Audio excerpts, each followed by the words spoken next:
Managing your finances effectively means tracking every dollar, even cash. For those of you who use PocketGuard, here's a quick guide on how to manually log your cash transactions to keep your budget completely accurate. First, let's make sure you have a cash account set up. Tap the Accounts tab, then hit the plus sign in the upper right corner and select Create Cash Account. Give it a name like Wallet Cash or On Hand and set your starting balance. This creates a place for your non-bank transactions. Now, to add a new cash transaction, go to the Transactions tab.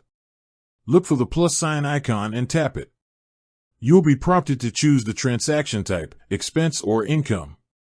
Select the appropriate type. Next, you need to fill in the transaction details. Enter the amount spent or received, the merchant name, and select a category for the purchase or income. Be sure to select the cash account you created in the final step of the transaction form. After you tap Save, the transaction is logged, and your cash account balance in PocketGuard updates immediately. If you make an ATM withdrawal, PocketGuard often detects this as a transaction in your linked bank account. To avoid double counting, find the ATM withdrawal transaction in your transaction list. Tap the banner that says Add to the cash balance and assign it to your cash account. This transfers the amount digitally, keeping your bank balance and your manual cash balance in sync. Manually tracking your cash means your In My Pocket calculation will be as precise as possible, giving you the best view of your spendable money.